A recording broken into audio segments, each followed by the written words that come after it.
The Guinness Book of World Records lists this woman as the first woman in history to start with nothing and earn her own million-dollar fortune.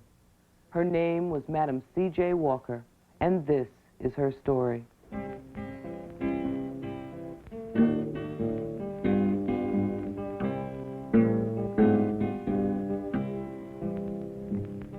My hair is can't you, don't you? You can't comb it, don't you try. She didn't know anything about black is beautiful, but if it came right down to it, what she did was make it beautiful. Just like Kookaburra, nappy, that's the reason why. At that time, Madam Walker's name was known all over the South. There wasn't a creek, a puddle, a river, or nothing that if there was one Negro there, they knew about Madam Walker. Straighten it or burn it, makes no difference, I don't care. It was quite an important thing to black women, particularly, and I think really in the history of the whole women's movement, very important to all women in the country. Gotta smooth these knots out, got to be an Indian queen. The Nappy-Headed Blues, as this song is entitled, reflected an attitude shared by many black Americans at the turn of the century. According to the song, my hair is can't you, don't you? You can't comb it, don't you try. Nappy, that's the reason why.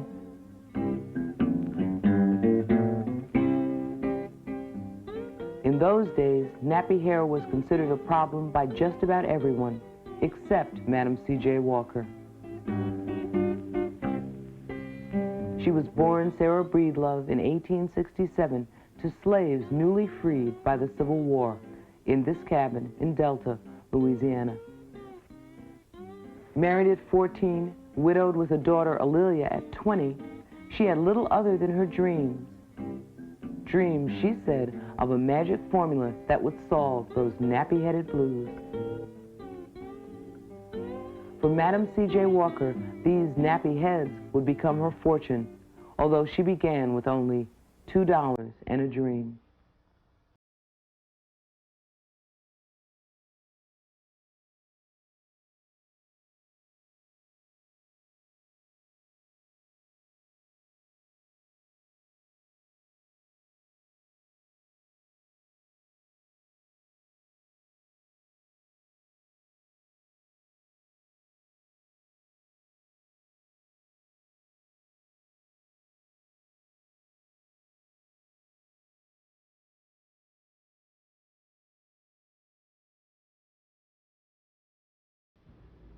I don't know how I could picture to you how unruly colored people's hair was. You didn't have to do anything to it to make it unruly. It was just born like that. If a person had a dream in order to make a product, it was just as much a miracle as anything else. Madam Walker was working for Schultz. He was a wholesale druggist in Denver. And she was making extra money on the side, selling Madame Porot's work. He saw it one day and asked her what it was. And she told him, and he says, I can analyze this for you, and you can leave out some or put in more, and you can make the money yourself. So she got a can of it and handed it to him and gave him, and he did just that. And that is how she really got her start with this growing of hair. However Madam Walker came upon her dream, her formula was a success.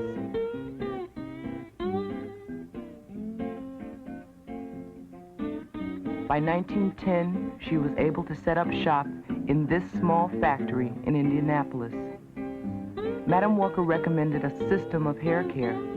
washing and oiling the scalp with her preparations, then pressing the hair with her newly designed hot comb. All of us marvel to think that she said she had a dream to make this preparation.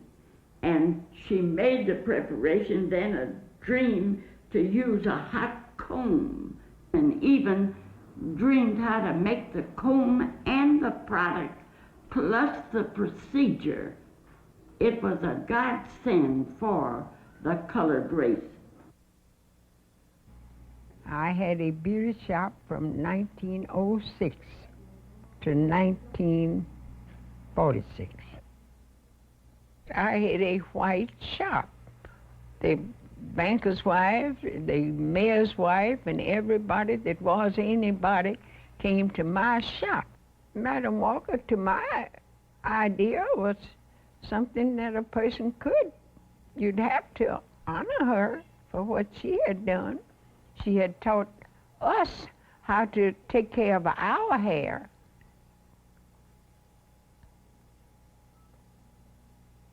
Because I couldn't even do my own hair. I had to go to one of Madam Walker's graduates to have my own hair done.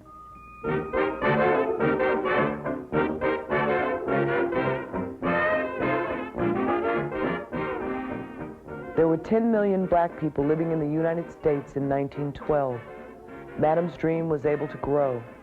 She broadened her product line to include face powder, skin brightener, soap, hair coloring, glycine, even pomade for men.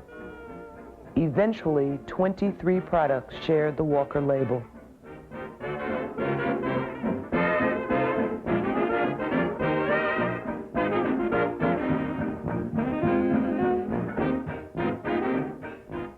In 1915, Madam Walker began a visual presentation in churches using these hand-colored glass slides to show the progress and development of the Walker Company. The factory staff, the office staff. This slide shows F.B. Ransom, Esquire, hired by Madam in 1910 as the company's attorney and general manager. He was to be an important part of the Walker Company until his death in 1947.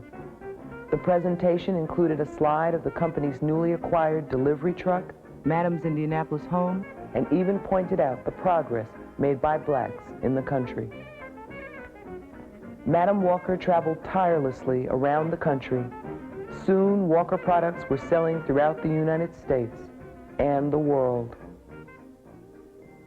There was an open market in all the West Indies and the European countries because there was no one there at that time dressing colored people's hair. And that unruly hair was over in all those countries, just like it was here in America.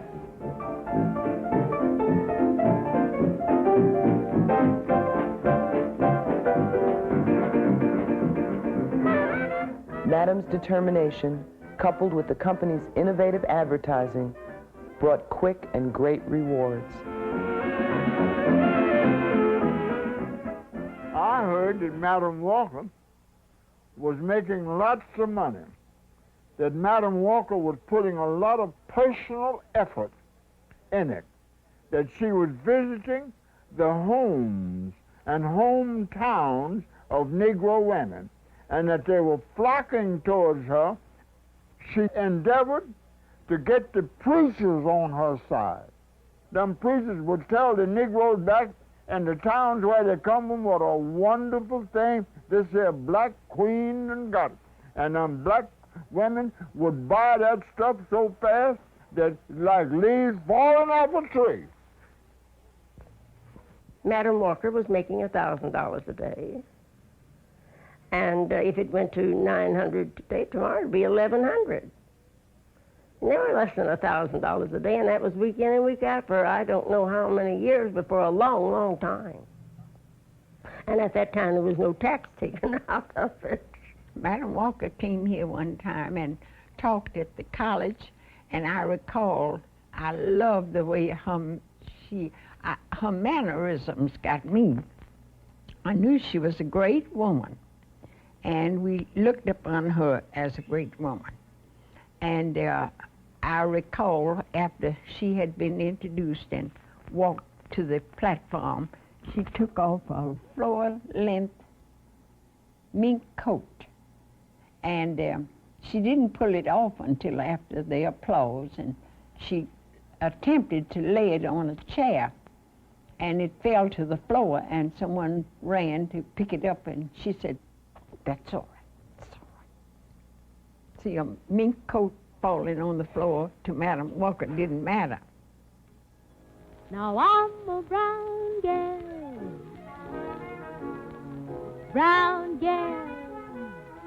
making my life just a bubble, not even taking the trouble to even blow the bubbles away. Madam had an ironclad rule. None of her army of saleswomen were allowed to use the word straightener, and it never appeared in any Walker ads or on any Walker products. But Madam Walker has been called the hair straightening queen, a hypocrite, imposing Caucasian standards of beauty on the black women of America. Baby, now the hot blazing sun has had my skin. The popular belief that Madam Walker only was out there selling hair grease to straighten blacks' hair to make them look more white is totally false. It was a method to beautify rather than to be thinking of turning somebody white or making them look like white. That was never Madam Walker's idea. See, she gave the women pretty hair. That enhanced their condition, their looks. She wasn't trying to make them look white. She wasn't trying to make the hair look like white hair. She was trying to make the hair improve the appearance of her people.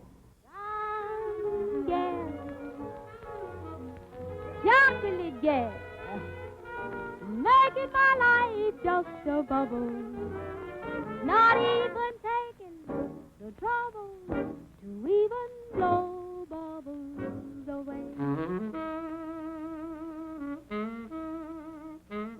Beautiful, just beautiful. Now, when I say beautiful, I don't mean beautiful in features. I mean beautiful in her ways. A very interesting woman to be around. And she had known her shortcomings, so she surrounded herself with people of education who could be teaching her every minute. And she was very, very quick to catch on. The years of Madam's rise to fame and fortune were, for the black masses, years of bitter hardship. Segregation was the law, the way of life. Lynchings, a near daily occurrence. Yet in 1915, the Walker Company proudly announced that Madame C.J. Walker was America's first self-made millionairess. She also became Black America's first philanthropist. At a time when the average income for black families was $12 a week, she gave freely of her time, prestige, and money.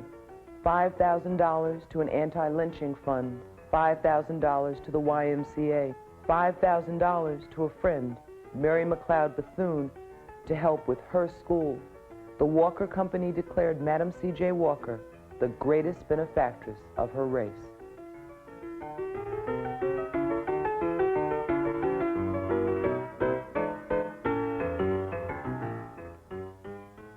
Madame Walker believed in black women and continually strived to instill in them a sense of racial identity and pride. She saw that they were far too reliant on men for survival. Becoming a Walker agent was a step along the road to independence. Well, Madam Walker, from all I've heard, was a very shrewd businesswoman. She was also one of the first women's lib people. She very much wanted women to become independent, to get outside of the home. And she saw in this business a chance to train women, especially black women, of course, who at that point in time were The only jobs were domestic jobs. Walker products manufactured by a predominantly female workforce were not available in stores. In a marketing scheme later used by industry giants like Avon, they were sold door to door by an army of trained agents. Madame offered her agents incentives, bonuses, trips, and conventions. She established a chain of beauty colleges. Over 50,000 women shared the Walker dream. She gave black women a sense of pride and self-worth, but just as importantly, she gave them jobs. All of the Madame C.J. Walker agents had a great love for Madame. They felt she had done something for the race of women. They felt that she had given them an opportunity to make livings for themselves, which were different from the living that most colored women had been able to make. They were in business for themselves. They were doing something. They were making other colored women look beautiful. They loved the company. They kind of glorified Madame C.J. Walker. Now you mighty like a rose, all dressed up in fancy clothes. You're just another brown gal who's all full of vim. Now here's the fix you'll be left in. Yeah, you just a brown gal, chocolate gal, making my life. A firm believer in equality, Madame Walker employed women as sales agents, as teachers in her schools, as beauticians in her salons, and as office and factory workers in Indianapolis. Brown gal, chocolate gal. At that time, there wasn't any other places available for Negro girls except at the Indianapolis Recorder and the Freeman. Both were two black Negro papers. So we were very fortunate in having employment at the Madame Walker Company. Well, in the first place, it was the only, big organization that Negroes had.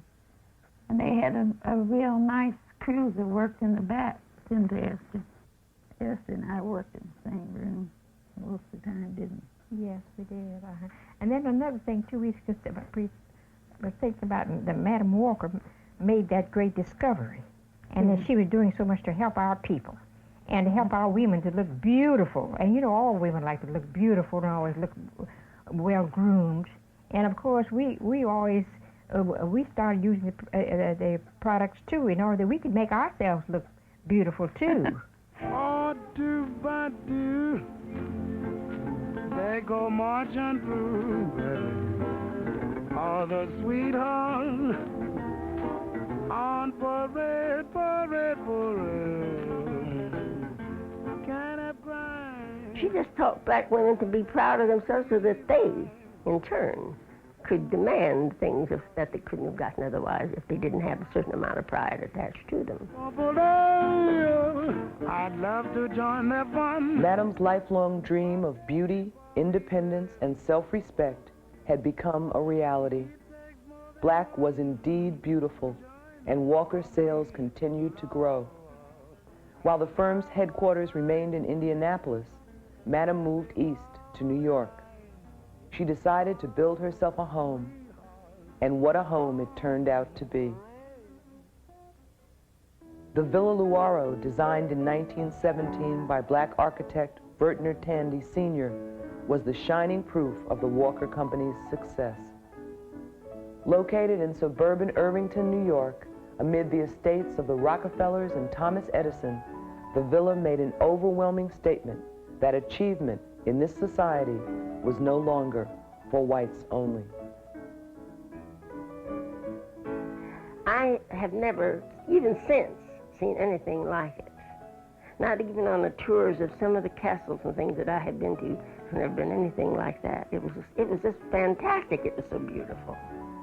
Because I'd never seen such furniture and tapestry and walls and every known thing that you'd want was right there. It was gorgeous. A gold piano and this here beautiful pipe organ.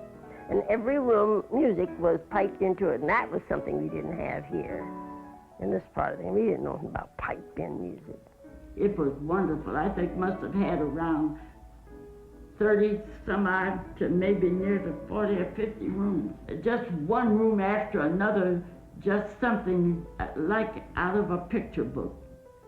Because she was a Negro, they thought she wouldn't keep it up. But when she got through building it, they were as thrilled with it as anybody because it was gorgeous. I was utterly amazed at what I saw. I was amazed to see Negroes had come from the cotton patch to a magnificent place like Villa Lawaro, Carson Street, from Rockefeller's ancient residence. Madam Walker built the Villa Lawaro as a symbol of the life that was possible for the new Negro. In her own words, "It is not for me, it is for my people, so that they can see what can be accomplished, no matter what their background is."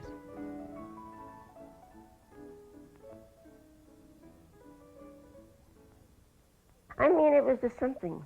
That life was a life. It was the beautiful life for the beautiful people. It was every bit of that. The years of hard work and dedication to her company and her people were exhausting for Madam Walker. By 1918, her health was failing. Time once spent traveling for the Walker Company was now spent convalescing at the Villa Lawaro. On May 25th, 1919, Madame C.J. Walker passed away. She was 52 years old. This song was written in her memory. Madame's last will and testament reflected her convictions. 2/3 of the company's profits must always go to charity. The company's leader must always be a woman, and the bulk of her personal fortune would be bequeathed to her only child, 37-year-old Aurelia. As a monument to Madame's dream, the company erected the Walker Building in Indianapolis. The Walker Building was a fulfillment of Madame C.J. Walker's dream. She had always wanted to build the building, and after her death, her daughter, Aurelia, and my father were determined to build that building. Well, you can imagine knowing that Madam Walker made her first products on her kitchen stove, and knowing that she made it in a little factory down the street from her home finally, and then to build this great flat iron building, a city block on one street, a block and a half on another, shaped like a flat iron. You don't know what a flat iron is, but it was the way they used to iron clothes. To see that building 4-story high and an elevator, all that was new to us.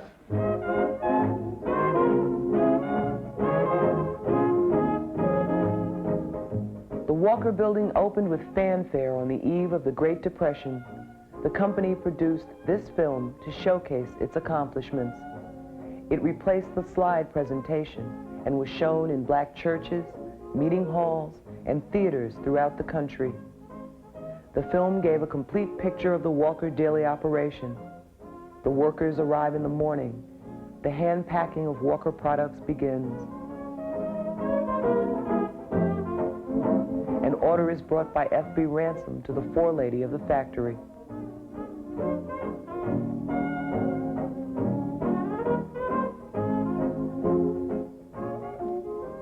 The order is packed for shipping. It is checked one last time before going out. And then it is loaded onto the Walker truck for delivery.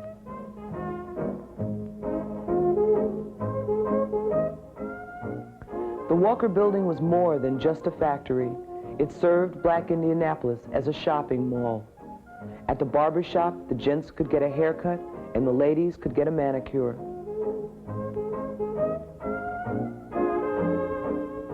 At the tailor, the family could have their clothes made or altered.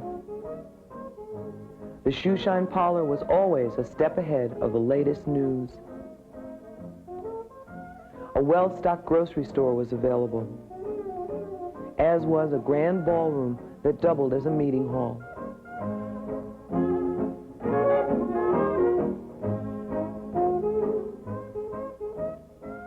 In the Walker Building, black residents of Indianapolis could find their own doctors, dentists, drugstore, fine restaurant, and, of course, a beauty salon specializing in the Walker system of beauty.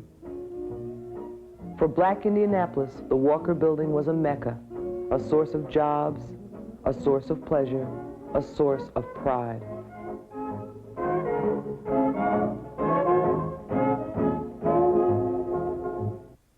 Nothing like that had ever been in Indianapolis. No one had ever had to build a building.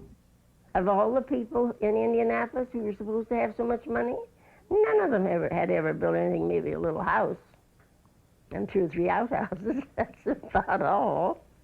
But this was a gorgeous thing. Oh, it was something. And then they had the drugstore, and then you had the coffee pot. That's where you went downstairs and had your coffee.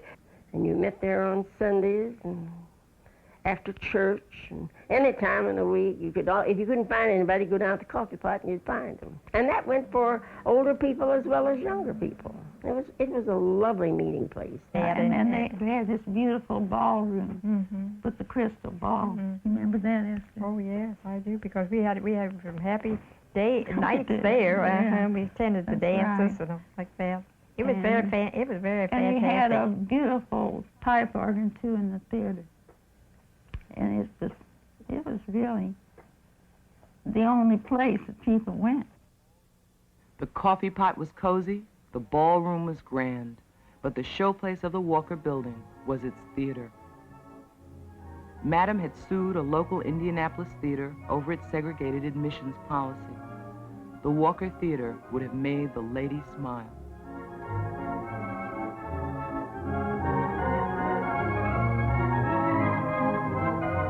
While sitting in the Walker Theater at this time, I recall the opening date, December 1928, when I was employed as a head usher.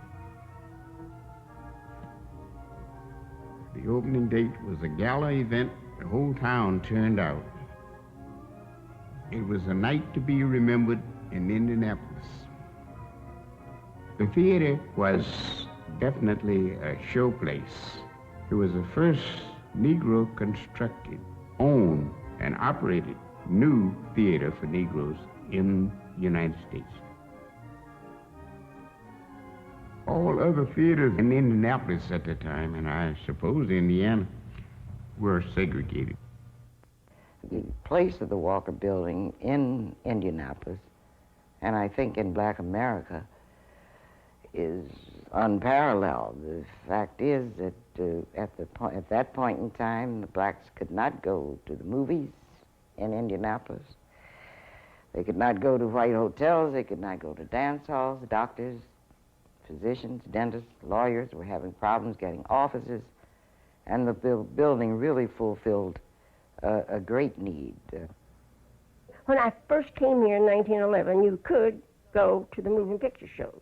Then they began to put signs in the windows, colored trade not solicited. And you could not go to a moving picture house unless you passed. Now, we had the English theater here, which brought in the legitimate shows, and the Negroes had to sit on the last 2 rows of the balcony or up in the gallery. Orpheum Theater was the same thing. You couldn't go to Lowe's Theater at all. And that was Indianapolis. I mean, you couldn't go in there unless you passed for white, because there was no place in Lowe's for Negroes.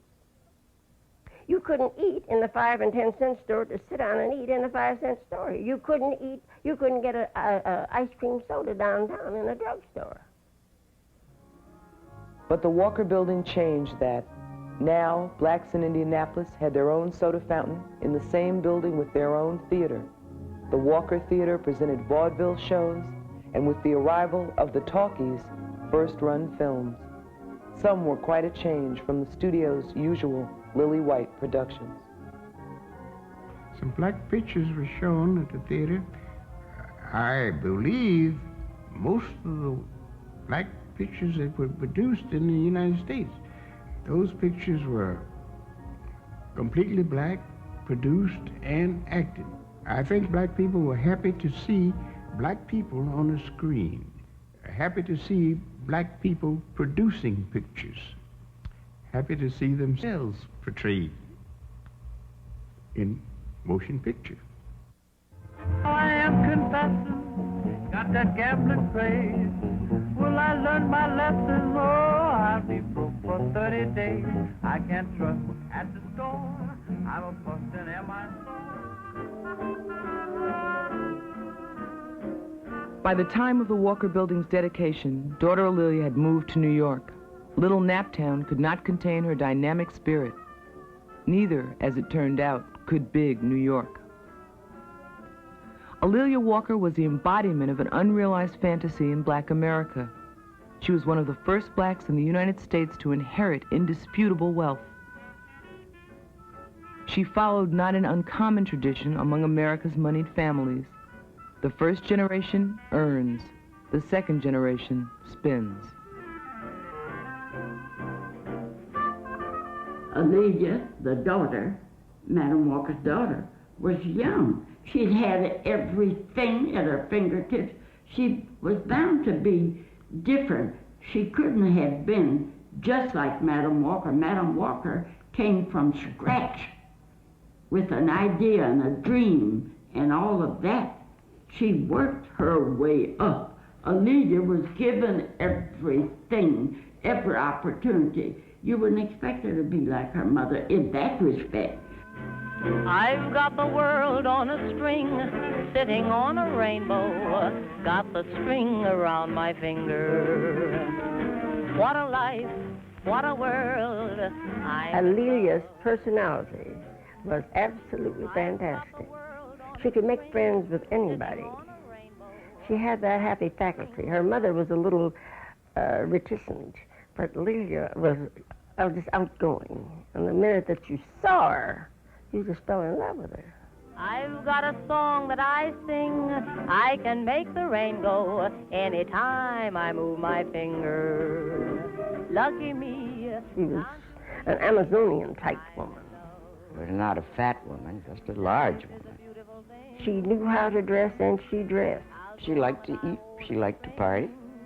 She liked to spend money. She partied every night, every minute on the minute. She could do something every minute of the day.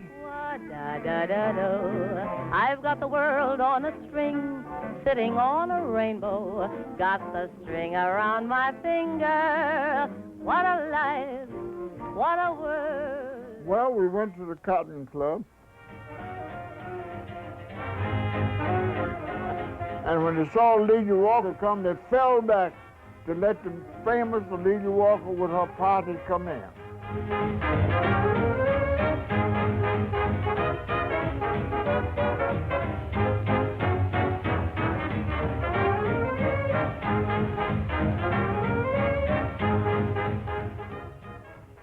Later on, I heard that they wasn't particular about serving blacks, but to them, Aurelia Walker wasn't no black. Aurelia Walker was a black princess, huh? She was a royal black son of a gun. That's what she was like. She was royal, with royal instinct. She was married and divorced 3 times. She drove in the grandest cars, drank the finest champagne. She was surrounded by the best and the brightest of her era. In a jazz-age Harlem filled with fabulous characters, Aurelia Walker was the most fabulous of them all. She was black society's reigning queen, and whatever she did was front-page news. Everything that she did was duly noted in the black press.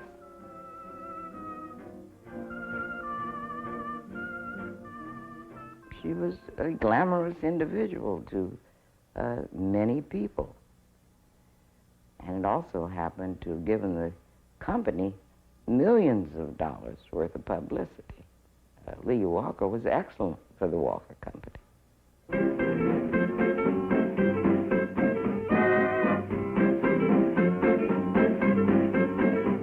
The Roaring Twenties smoked through Harlem. Aaliyah Walker's extravagance was a major part of the Harlem mystique. It lured white opinion makers and rich sensation seekers north of 110th Street. There they met, through her, a dynamic, talented generation of black creative artists. History calls what resulted the Harlem Renaissance.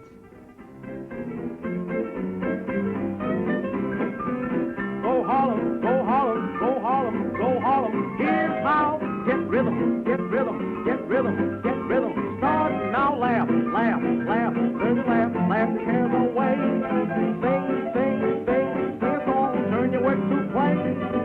Go Harlem, go Harlem, go Harlem, go Harlem, go. The Mexican-born painter Miguel Covarrubias captured the spirit of Harlem nightlife in these drawings. Go Harlem, go Harlem, go Harlem, start right now.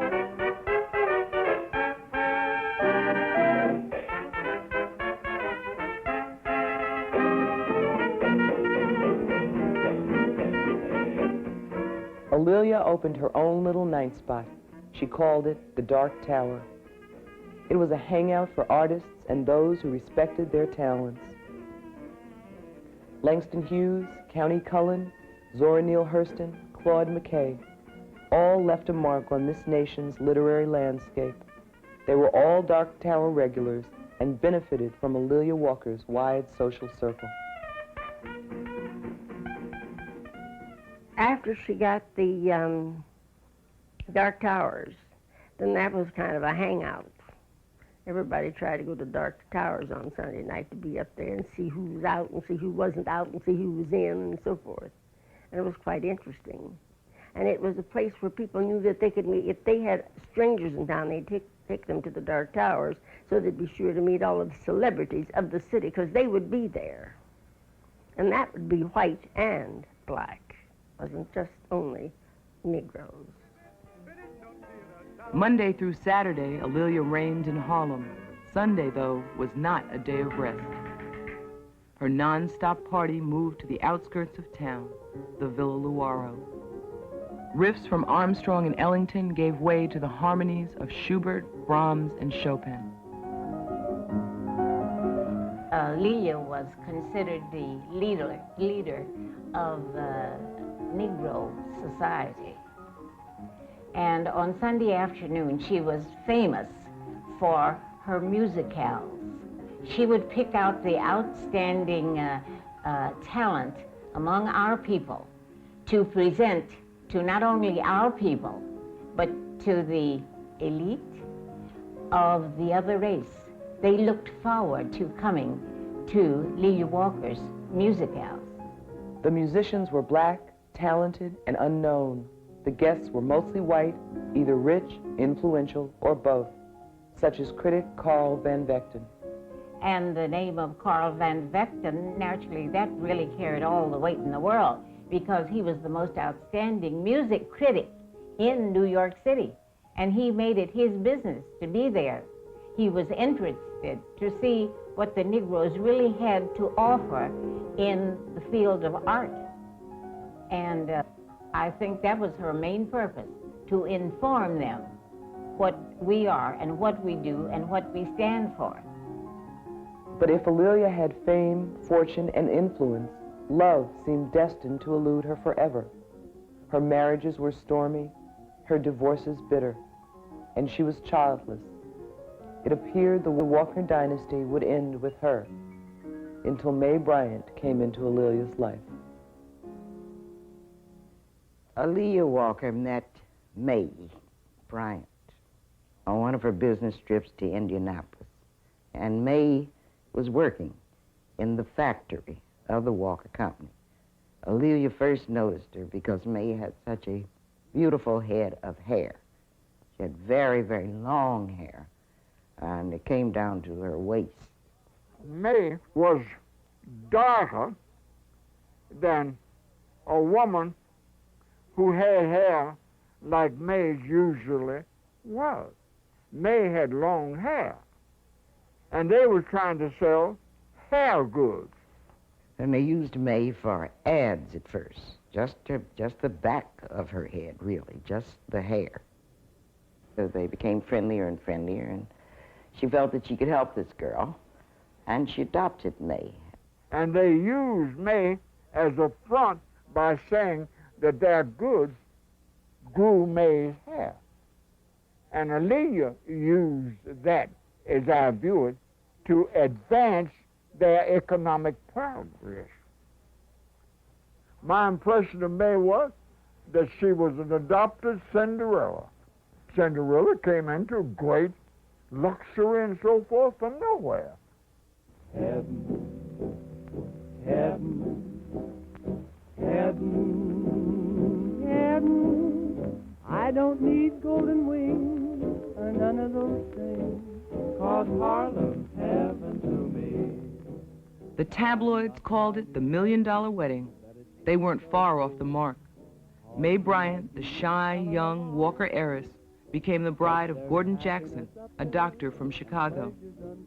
It turned out to be a match made somewhere other than heaven, but the spectacle captured the attention of the nation. I was a flower girl in the so-called $1 Million Wedding. It took place in 1923. The wedding was put on with much fanfare. It was a huge wedding party. The Daily News had the bride's picture on the front page, and all of the New York papers reported this very expensive wedding. Champagne flowed, and the villa was just packed with people. May's fairy tale marriage had, unfortunately, a very real-life ending: divorce. Soon, however, she would meet the man who would become her second husband. His name was Marion Perry, and they came together at the Villa Luaro. May was there. That's the first time I ever met May. But I never knew anything about May till I got up to that house. May being married to this man in Chicago, I didn't know nothing about it. And I hadn't paid no attention particularly to this so-called $1 Million wedding. I hadn't paid no attention to it. Actually, my mother was planning for me. She thought she's planning for me to be about the biggest nigga in the country. But we disappointed her. Me and my brother. But the grand, mad joyride that was Aaliyah Walker's life was nearing the end of the line. By 1929, America had hit the economic bottom, and the Walker Company could no longer support her opulent lifestyle. F.B. Ransom, still the general manager, still in Indianapolis, had sounded early alarms. Aaliyah turned them off. Oh, she was a spendthrift. Money was only made to be spent as far as she was concerned. And she spent it like a drunken sailor. She spent it. She had it, she spent it. Their fortune was definitely on the way down. In the first place, there was too much money paid out at the top for salaries and so forth. Too much money that was put out for Aaliyah Walker's expenses. The Villa Luaro actually cost them $500,000 or $600,000, together with the fact that Aaliyah was spending so much money at the same time. In 1928, Aaliyah was forced to close the Dark Tower, giving this notice: "Dear members and friends, having no talent or gift, but a love and keen appreciation for art, the Dark Tower was my contribution. But due to the slothfulness on the part of the members to make use of the Dark Tower, it will be closed November 1st as a private institution, but available to rent for private parties, such as luncheons, teas, card parties, and receptions. I cannot tell you how sorry I am for this. Sincerely, Aurelia Walker. 2 years later, Aurelia was forced to put her beloved Villa Luaro on the block. The furnishings were sold at a public auction. It lured crowds of the curious to Irvington, black and white. Most came just to gawk. The villa's contents, purchased by the Walkers for a small fortune, sold for almost nothing. Symbolically, the auction was a body blow to the Walker Company's image and prestige. I think Aurelia, through the years, had become quite willful, and she hardly listened to anybody. She liked to eat. She loved to eat. I can remember coming in the house, and the first thing she had to holler and ask my mother, "What are you cooking today?" She loved to eat. She liked to party. She liked her friends. And she just did not heed the doctor's warnings.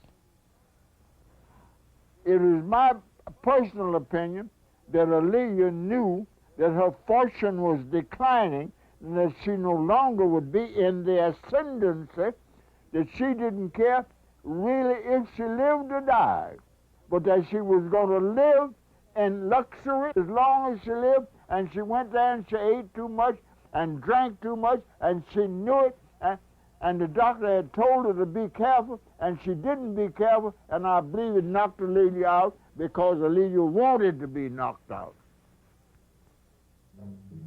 In 1931, Harlem buried Aurelia Walker like the black queen that she had been. Adam Clayton Powell Sr. performed the services. Langston Hughes read the eulogy, and the 4 bonbons provided the music.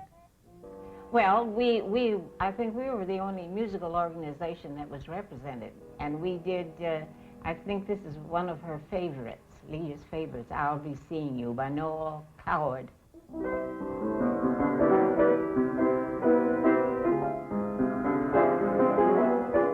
Thousands came to say goodbye. To her dear friend Langston Hughes, Aurelia's death marked the end of the gay times of the new Negroes in Harlem.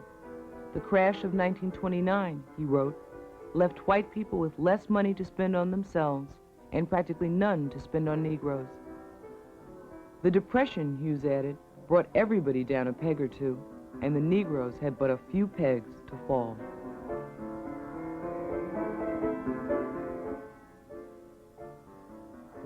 I can't imagine a place that was as full of life as Harlem was be in the condition that it is now. I just can't see how it ever got that way. I should see, because Indiana Avenue here in Indianapolis is the same way. So I should see, but I don't. Negroes had pride, and they dressed it and showed it. And they were beautiful. They were the beautiful people, and they were that.